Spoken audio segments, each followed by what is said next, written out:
É muito bom podermos voltar à casa de Deus, depois de um dia de atividades, nossa casa, fora, lá no mutirão. Estamos todos felizes. Nesta noite de adoração, nós cantamos bonitos hinos. Eu gosto de cantar este hino que foi escolhido aí, que é Segurança. E a autora, ela foi contemporânea de Ellen White, nasceu ali no movimento do Advento, e também ela era cega, compôs muitos hinos. Irmãos, podem olhar no inário, os hinos maravilhosos que enchem o nosso coração de esperança. E Deus dá mensagem maravilhosa sobre esses hinos. E é interessante quando a gente canta o hino, olhar a data que nasceu o autor. E há uns hinos no inário de 1600 e pouco. 1600 e pouco. Então, já naquela época eles tinham uma experiência cristocêntrica, e eles vêm até encontrar a gente, e vai encontrar a outra geração, até Jesus voltar. Abrindo aqui em Salmos 11, nós encontramos uma mensagem de refúgio, e a mensagem diz assim: no Senhor me refugio.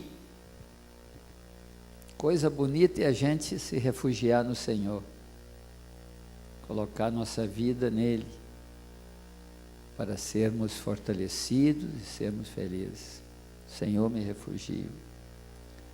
No Salmo 15 ele diz assim: quem, Senhor, habitará no teu tabernáculo? Uma pergunta, né? Quem vai habitar? E depois ele responde: os que são puros de mãos e limpos de coração. Amém?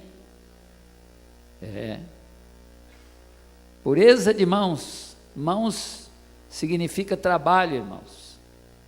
Trabalho, ação, energia para realizar algumas coisas. E nós então devemos ter nossas mãos puras. Deus um dia perguntou para Moisés assim: o que tens em tuas mãos? Ele tinha uma vara, né? E ele usou para testemunhar. Mãos puras e coração limpo, para habitar com o Senhor. É interessante quando a gente abre agora no Salmo 23, a gente encontra que o Senhor é o nosso pastor, o seu pastor e o meu, e nada nos faltará. Que mensagem maravilhosa para o nosso cotidiano, né? Nossa vida, nosso investimento, nossas realizações, nossa marcha, contramarcha da vida. E nós encontramos uma mensagem: o Senhor é o nosso pastor, é o seu pastor e o meu, e nada nos faltará.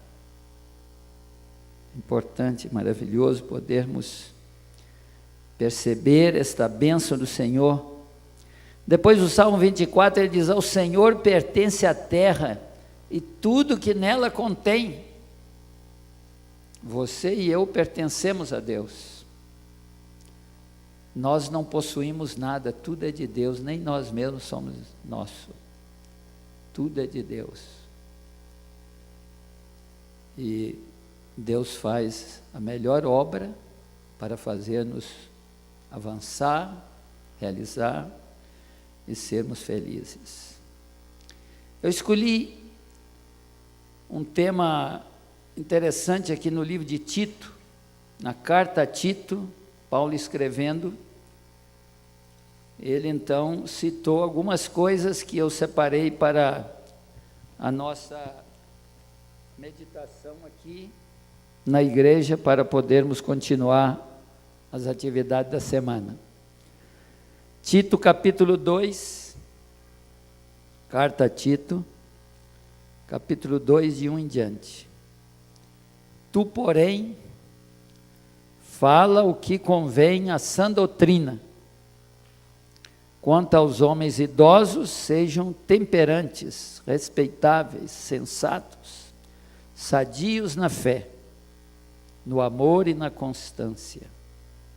Quanto às mulheres idosas, semelhantemente, que sejam sérias em seu proceder, não caluniadoras, não escravizadas a muito vinho, nem mestras do bem, sejam mestras do bem, a fim de instruírem as jovens recém-casadas a amarem ao marido e a seus filhos, a serem sensatas, honestas, boas donas de casa, bondosas, sujeitas ao marido, para que a palavra de Deus não seja difamada. Amém?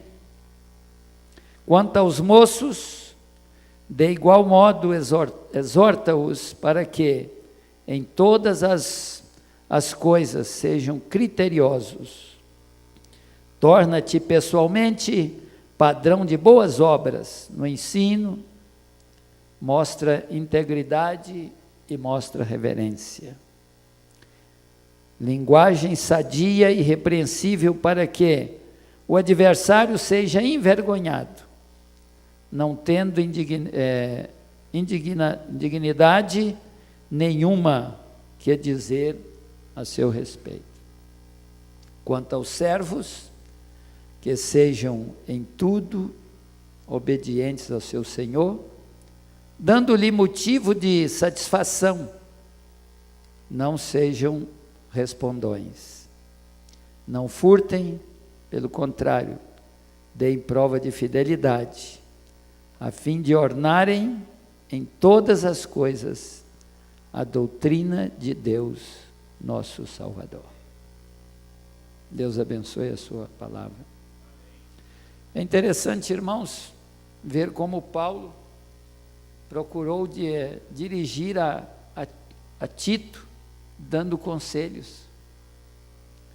Tito era o seu jovem, um jovem que precisava continuar, avançar, e ele precisava de alguns conselhos. E ele passou para ele: olha, considere os idosos. Um certo pastor disse que queria uma igreja só de idosos, não queria né? E o outro disse: eu quero a igreja só de jovens. E aí foi o que não deu bem, né? Porque precisa estar mesclado.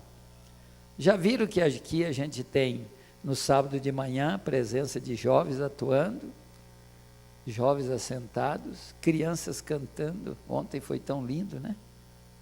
Maravilhoso. Coral bonito, irmã. Venha sempre, né? Então, e os idosos? E é interessante como Paulo então aconselhou aqui que eles deveriam ter o cuidado, né, para poderem agir de acordo com a vontade de Deus. A graça de Deus permite transpor os abismos das dificuldades, das provas, os abismos que existem entre o idoso e o jovem a criança e o adulto. Uma vez eu passava por uma avenida no Rio de Janeiro, e tem um órgão de uma determinada igreja, e eles têm uma creche muito boa. Então eles diziam assim, uma frase bonita: criança perto incomoda, longe faz falta.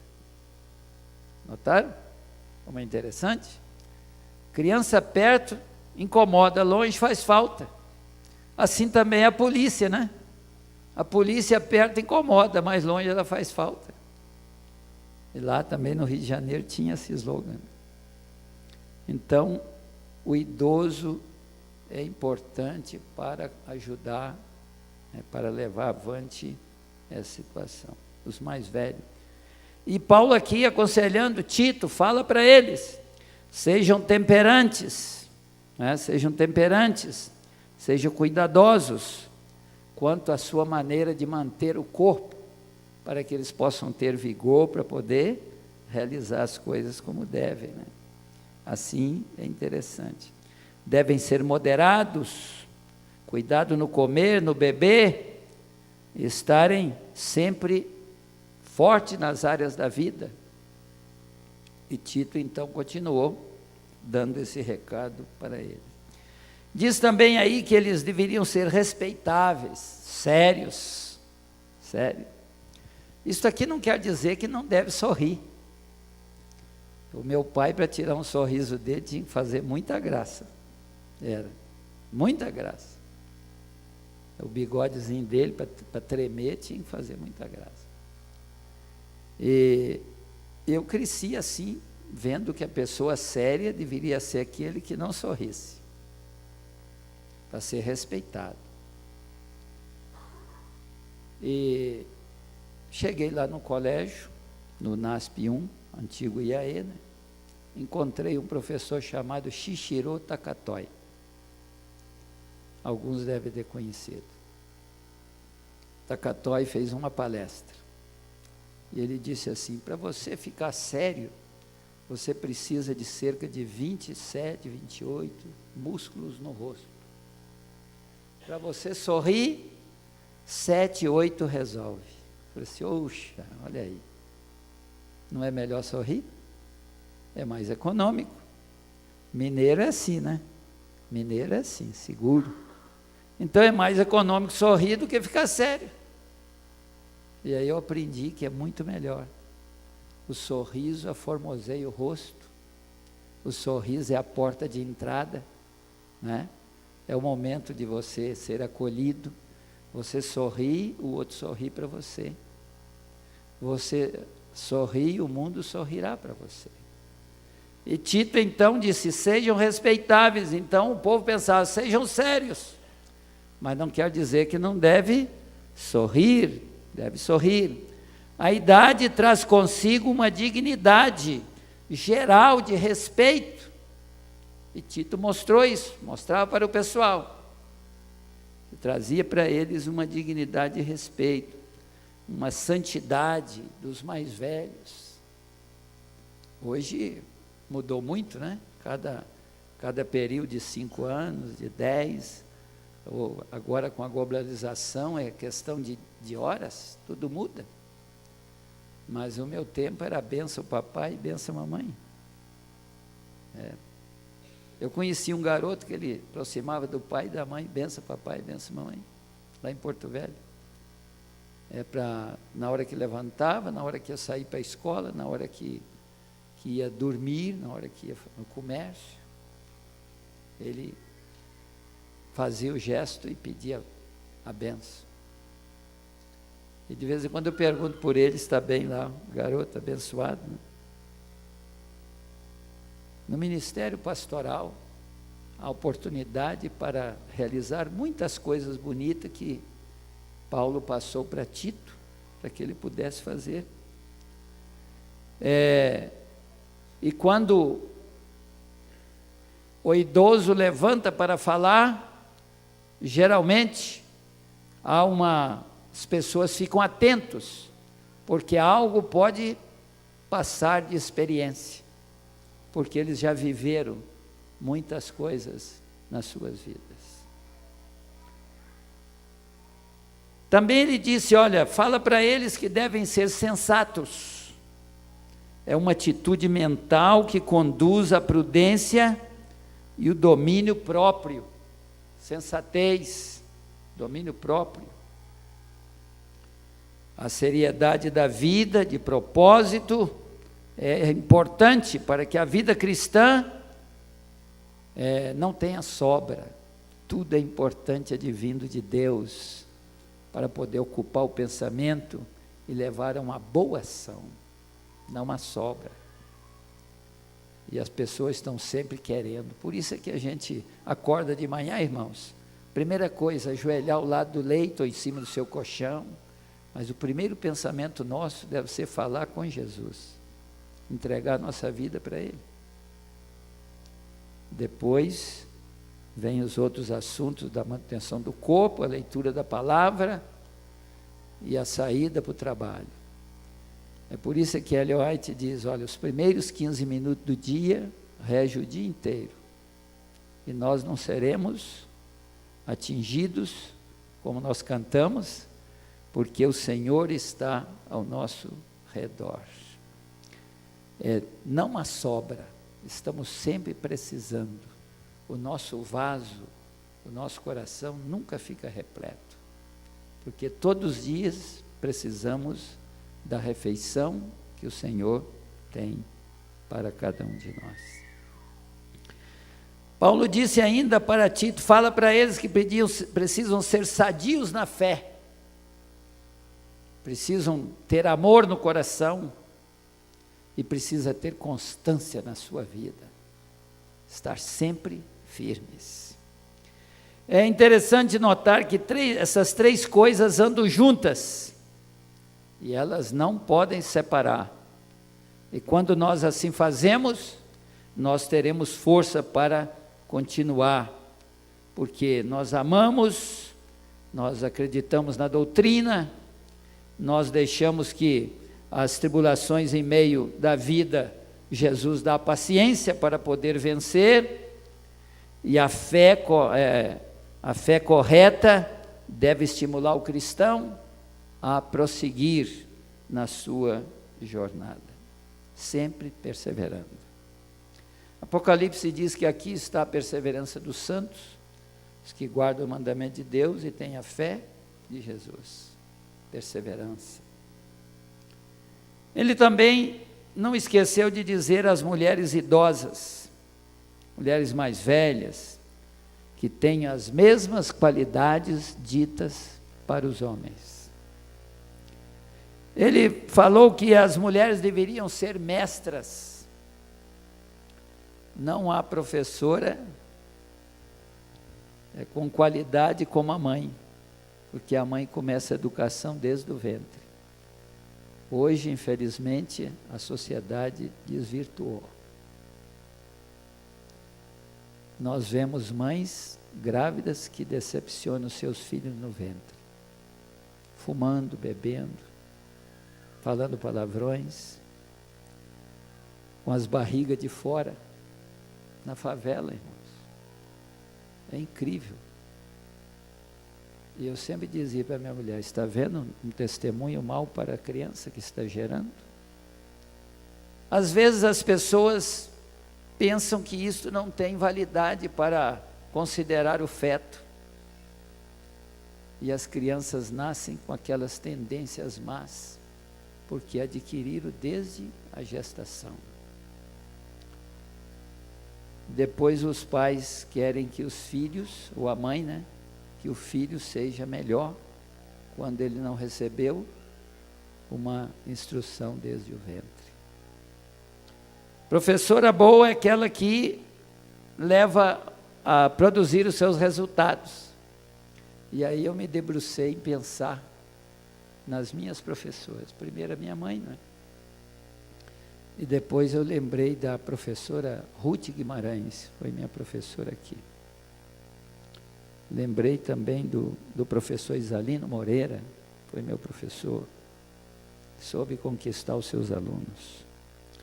Lembrei também da Iraci Castelo Branco, Iraci Cunha Castelo Branco, cearense, muito dedicada ao magistério. Lembrei-me também da professora Aura Soares, Não foi minha professora, mas ajudou muito o aluno. E assim, vocês já lembraram de alguns também. Porque fica marcada a nossa experiência, nossa vida. O aluno gosta da matéria porque gosta do professor. Se não gostar do professor, não gosta da matéria. Não desenvolve. É por isso que muitos professores fazem muitos discípulos. É por isso que Jesus formou seus discípulos. Como o maior professor, a melhor pedagogia, ele levou seus alunos a realizar as melhores coisas. Graças a Deus por isso. E se nós lembrarmos dos conselhos que nós recebemos de nossos pais, nossa mãe, e também dos nossos professores, nós também realizaremos boas coisas. Paulo disse para Tito falar às mulheres: sejam mestras boas, orientando bem os seus filhos, para que eles cresçam. Instrua os jovens recém-casados, né? Era para elas instruírem, colocar no coração e na mente as atitudes espirituais. Meus irmãos, nós fomos criados para sermos espirituais, e Deus espera que a gente desenvolva as atitudes espirituais. O restante nos serão acrescentados, para que aquelas pessoas possam ter mentes corretas, para que possam ser firmes. Os cristãos mais velhos são pilares do ministério da igreja local, para poder manter os status e o crescimento e assegurar as coisas importantes para o crescimento da igreja. Por exemplo, os aposentados têm tempo disponível para servir, né? Os aposentados, é bom mobilizar, né? Estar ali usando, né? Tendo oportunidade. E no meu ministério eu utilizei muitos aposentados, porque eu pedi a um para fazer uma visita, dar um estudo bíblico, né? Orar com a família, verificar se está necessitado de algum auxílio, e os aposentados ajudavam, e eles se sentiam felizes com isso. Também é oportunidade para orar, para ensinar a palavra, para visitar, resolver situações, é oportunidade para construir, até construir igrejas. E lá no norte do Brasil, a presidência organizou um projeto para os aposentados se mudarem para uma cidade onde não tinha adventista, e a igreja ajudava com seu aluguel, e ele começava a dar estudo bíblico, e daí a pouco tinha uma igreja formada naquela cidade. Não é maravilhoso isso? Utilizar o potencial que temos para fazer. Paulo disse: as senhoras aconselhem as moças sábias, não é? Que vinham salvas que vinham do paganismo, elas não tinham instrução nenhuma. E Paulo passava, ia pregando, Tito também, Timóteo, Silas e todos os outros, né? Então, tinha que ensinar aquelas moças que vinham do paganismo, para que elas pudessem, né, casar e ser boas donas de casa, continuar dando testemunho do Evangelho. Elas casavam com incrédulos e tinham que fazer. É muito triste, irmão, quando lá a esposa é cristã e o marido não é. Ainda ontem, uma irmã da igreja disse assim: minha filha queria ir para a igreja e o marido queria ir para o trabalho com o carro. Eu disse: olha, irmã, mas não dá para ele levar a sua filha lá na igreja primeiro? Ele volta, depois ele vai e busca. Mas às vezes o incrédulo não entende, irmãos. E quem acaba sofrendo é a filha do Senhor. Às vezes ela leva ele primeiro no trabalho, volta e vai para a igreja, depois fica olhando o relógio lá, se o culto vai atrasar para poder ir pegar o marido. Não pode esperar um pouco. É uma situação muito grave. Eu vi uma vez aqui no Provai Vede uma história que chamou a atenção. Até relatei ontem. É que o esposo falou para a esposa: você não pode ir para a igreja hoje, porque hoje é sábado, nós temos que bater a laje do galpão, e você vai cozinhar para os trabalhadores que estão para bater a laje no galpão. E ela não foi para a igreja, e ela ficou fazendo o almoço pessoal, e o pastor soube lá. Quando terminou de pregar e terminou o culto, ele falou: irmãos, vamos fazer uma obra missionária? Vamos lá ajudar a bater a laje? E saíram todos os irmãos para lá para ajudar a bater a laje, tarde toda. Quando chegou lá, irmãos, os trabalhadores deles tinham bebido cachaça e ninguém veio trabalhar. E a comida estava lá, e eles tinham o alimento do almoço ainda, E aí, trabalhar, ajudar, e no próximo sábado o homem aceitou a Jesus como Salvador, amém? E veio para a igreja. É importante quando aproveita-se para dar um testemunho, para encorajar, para fazer tudo, porque quando a esposa é da igreja, o marido não é, uma dificuldade tremenda. Felizes e abençoados são os casais que os dois estão aqui, ou no evangelho aí, para outras igrejas também. No Oriente o casamento não eram assim românticos como o nosso aqui, era muito mais difícil. Se aqui nós enfrentamos dificuldade, muito mais lá, em outros lugares também, que as esposas sofrem. Por isso é que Efésios capítulo 5, 18 a 23, é um texto maravilhoso para a família. Depois os irmãos leem em casa, porque isso é muito importante. Certa mãe disse que amava muito seu filho, mas só para dar nele uma palmada. Olha só, disciplina não é chicote. Pode até chegar a precisar, mas tem que ser feito com muita oração e com muita dedicação. Disciplina é acompanhar, disciplina é aconselhar, disciplina é chamar, disciplina é dirigir. E a Bíblia diz que instrui o menino no caminho que deve andar, e ele então vai caminhar seguro.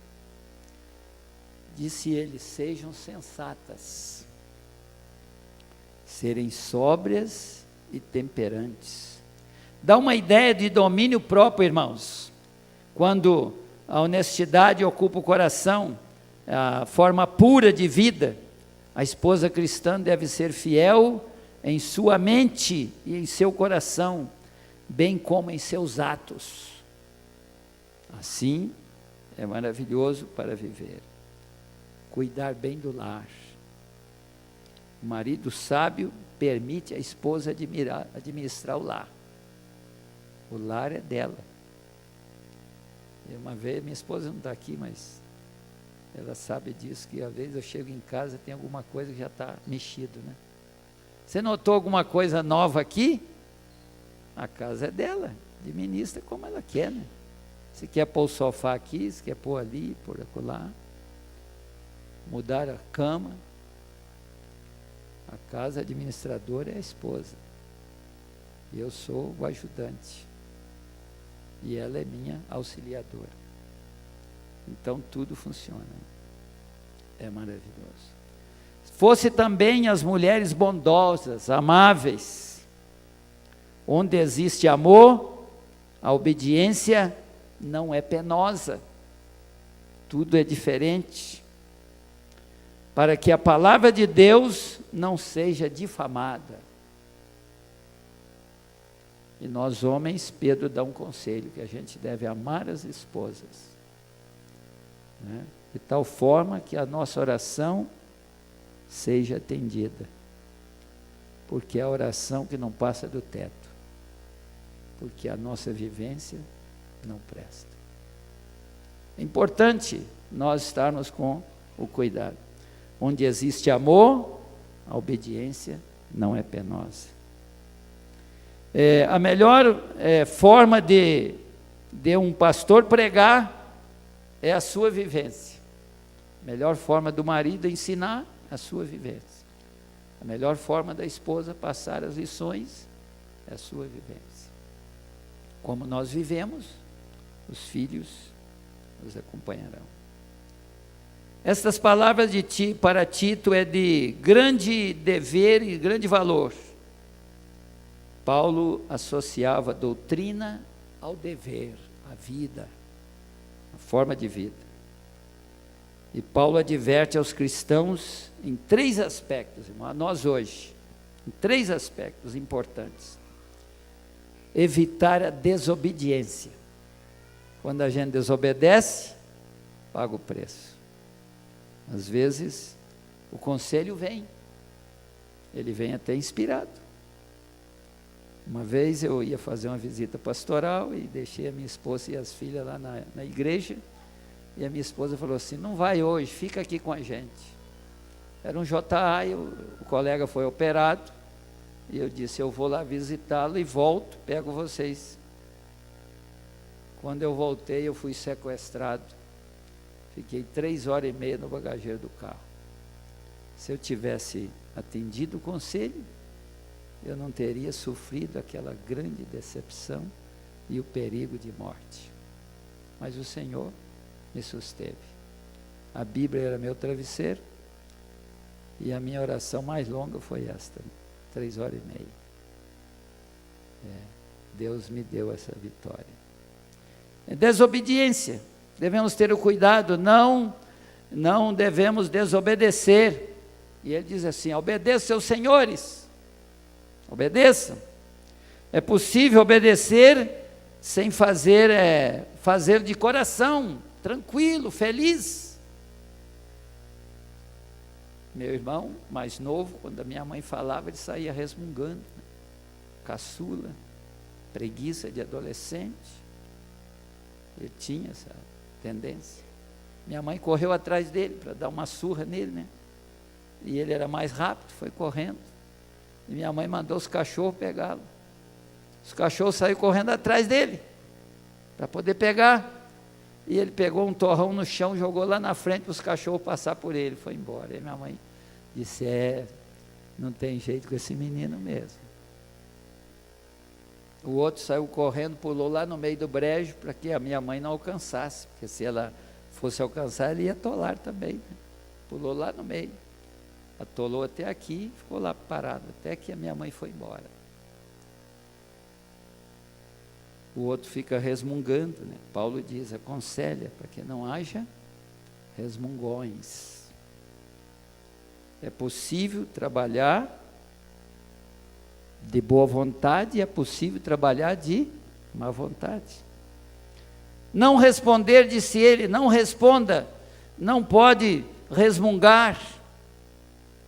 E lá em Porto Velho eu tinha um vizinho que a briga e a resmungões era demais. Minha esposa disse assim, olha, nossas filhas vão aprender aquele comportamento. Eu disse, vamos dar estudo bíblico para eles. E começamos o estudo bíblico. Dentro em pouco estava batizado ele, a mulher, estava batizada a filha, os outros filhos. E eles ficaram lá representando a igreja, testemunhando da verdade. A vida mudou, porque o Evangelho chegou na casa deles, no coração deles. Os servos também não devem furtar, diz Paulo aí, fala Timóteo para eles. Os jovens não devem furtar, né, os servos. Esse foi o pecado de Onésimo, porque ele furtou de Filemão. E ele fugiu, porque quando a pessoa está errada, ela procura fugir. Esse também foi o pecado de Acã, porque Acã roubou e levou e escondeu lá embaixo da tenda. É o furto, leva as pessoas a se esconderem, não é verdade? Isto fala realmente que quebra a condição da alma. Não é isso que acontece muito hoje com funcionários, e às vezes até cristãos, né?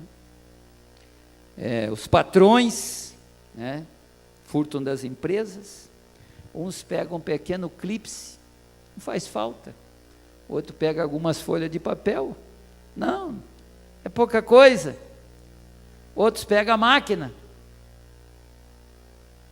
e assim vai, o outro pega o automóvel da empresa, e outros pegam dinheiro, não é isso que a gente ouve na televisão direto? Mas a palavra de Deus diz assim, não furteis, não furteis, tenham cuidado. Quando servimos fielmente, nós adornamos a palavra de Deus, e a nossa palavra também é adornada com a auréola de ouro, porque nós estamos falando a verdade. Quando servimos fielmente, assim fazemos, para que o nome de Deus seja fortalecido neste mundo. Paulo expande o significado de salvar, quando ele fala sobre a ênfase da graça, que a graça veio para cobrir os seres humanos.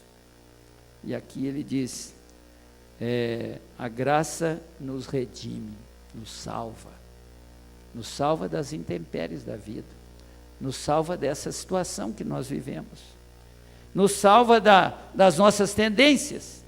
O Senhor busca realmente para que nós possamos viver em nós mesmos a experiência celestial.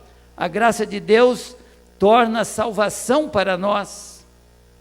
Cristo a si mesmo se deu para salvar você e eu das nossas tendências e das nossas dificuldades, carregando Ele mesmo no seu corpo sobre o madeiro os nossos pecados.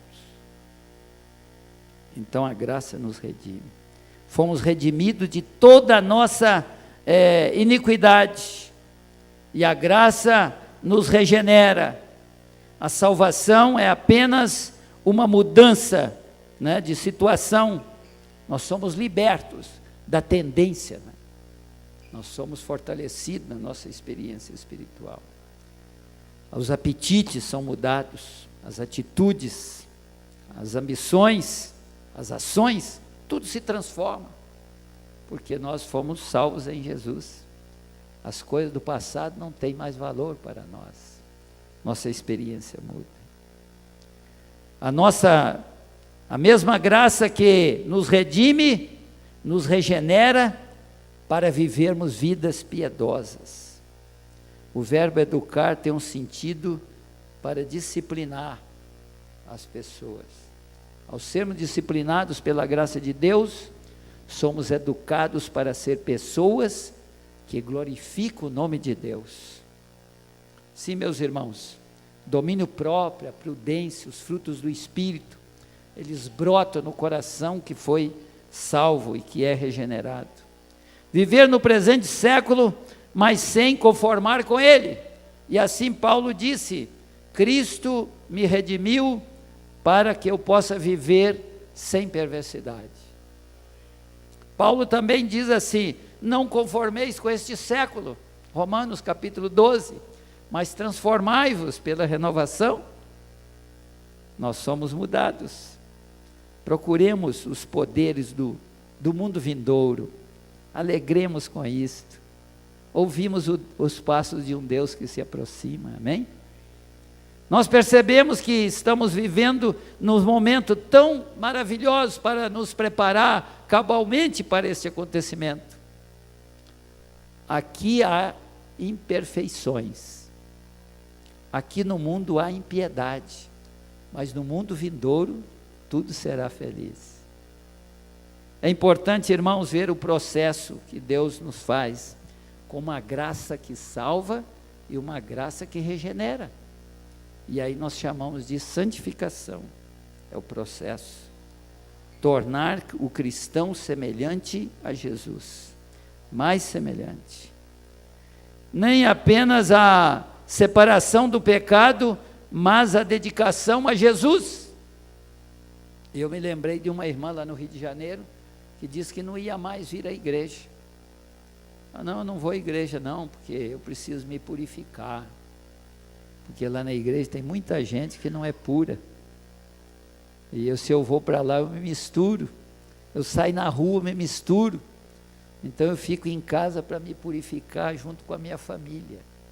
E eles começaram a inventar uma porção de história lá e marcar a data para a volta de Jesus. Daí um pouco a filha dela ficou doente, tremendamente doente. Precisou ser internada, precisou ser entubada. Hoje ela está um pouco melhor. Ela ficava num quarto escuro, só calculando, quarto sem janela, né? Só calculando os números para ver a data exata que Jesus ia voltar, porque os astecas tinham lançado aquela ideia que em dezembro do ano 2012, né? Haveria a volta de Jesus. E ela estava confirmando. Visitei a eles, conversei. E ela não voltou à igreja. Recente eu batizei uma filha dela que está firme na igreja. Que pena, irmãos. Porque a graça que vai fortalecer É importante. Paulo diz que somos um povo exclusivamente seu, ou seja, um povo santo, santo ao Senhor, preparado para toda boa obra. Nós somos esse povo preparado para um reino especial. E a graça nos recompensará. Veja o seguinte: esperamos a volta de Jesus. Essa é a nossa única e maior esperança, amém? O cristão deve viver esta esperança, essa expectativa da sua volta, como os que verão a Cristo face a face. Deus quer que aconteça. O cientista diz que o buraco negro aí, o Orion, já está abrindo mais.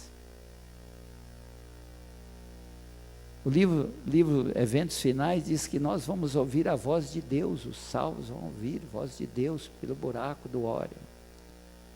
Tudo é maravilhoso, irmãos, aguardarmos. Nada deve roubar esse privilégio nosso, de ter uma graça regeneradora, uma graça que transforma, que mantém a nossa vida cristã, e uma graça que vai recompensar a todo o nosso viver. Deus nos abençoe nesta noite. Nós vamos cantar um hino maravilhoso, que eu espero amanhã radiosa. Eu gosto de cantar este hino, porque quando nós percebemos o nascer do sol tão bonito, quando a noite vai se acabando de manhã, né? E o sol vem brilhando, e nós começamos a ver os primeiros raios. É muito bonito, irmãos. E quando Jesus estiver vindo, nada será bonito igual. E nós precisamos estar prontos. Quantos querem isso? Amém? Louvado seja Deus, e conforte o nosso coração. Amém.